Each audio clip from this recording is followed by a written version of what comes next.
Is there anyone in NBA history, forget about who could get hotter, who could get as hot as Klay Thompson? I think he gets hotter than any player who ever lived. When he's feeling it, on no dribbles, fills it up in the blink of an eye. So I just want to state this because I think it's very important and it's personal for me. Because you guys know I've been through a lot of surgeries and things with my leg and things of that sort. Yo, to come back from a torn Achilles, right? Like we seeing Achilles wipe people out. I mean, even what KD's been able to do for torn Achilles, that's one thing. But a torn ACL in combination with the torn Achilles, after not playing basketball for 2 years pretty much, this dude is back in the NBA Finals. And when you think about it, he's been to 6 straight NBA Finals straight. If you discount the 2 years he did not play. It's absolutely incredible. And we're going to talk about Steph. We're going to talk about legacy, top 10. We're going to talk about, dynasty for the Golden State Warriors. We're going to talk about the Celtics and the history with the Lakers and who has more championships. But this story will be so understated. The fact that he's in the NBA Finals and he may not be who he was 2 years ago, but to still be a version of yourself and to still have some of the games he's had. It ain't a coincidence that he's back and they are. It's so special. But CJ, you said, right, be the guy he was 2 years ago.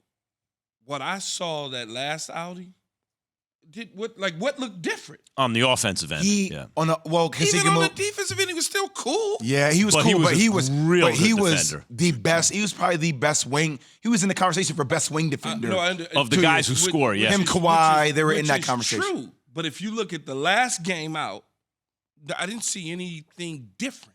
It looked the same to me.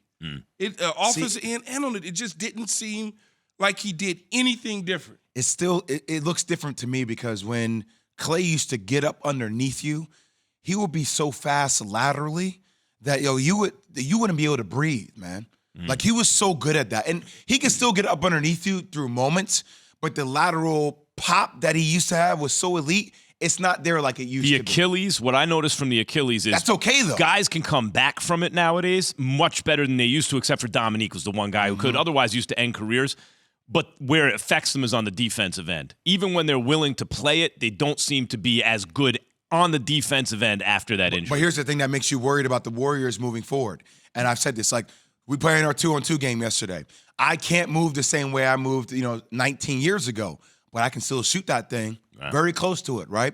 So when you have a handle and you can shoot that thing and you play continuity basketball, you can play this game a long time. Because you can space out the floor, and then you have the young pups and Andrew Wiggins and Jordan Poole that can open things up, get to the rack. See, it that's creates a different dynamic. The big difference on this team to me of the non-KD Warriors teams, the only thing you could really do against those Warriors teams pre-KD was, and it's not that Klay can't handle and make decisions, he can. But if he's doing that, that's not exactly what you want as the Warriors, right? So if you could force Klay to put the ball on the floor and make decisions with the ball, and it's still not a great option, but it's better than other options, right?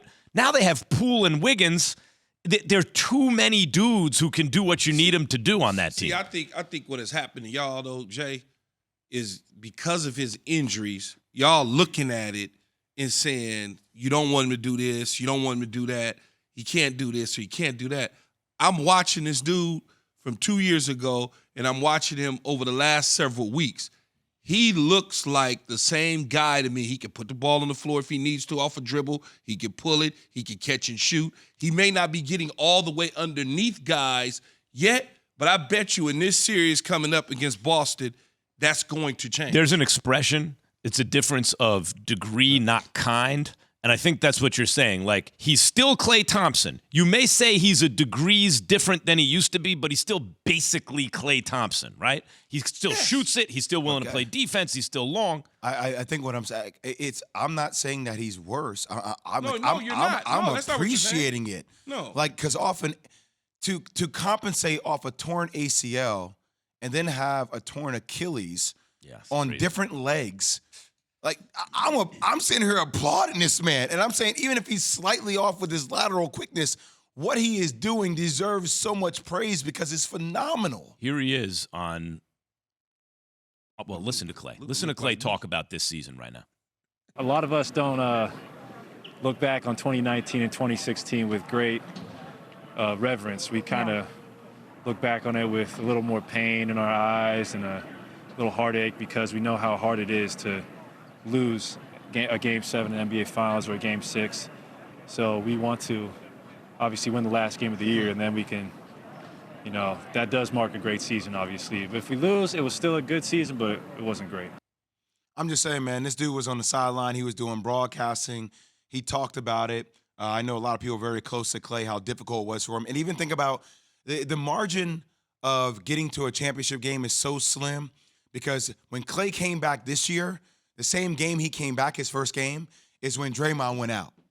And then when Dre was coming back, then Steph went out due to the Marcus Smart diving on his leg.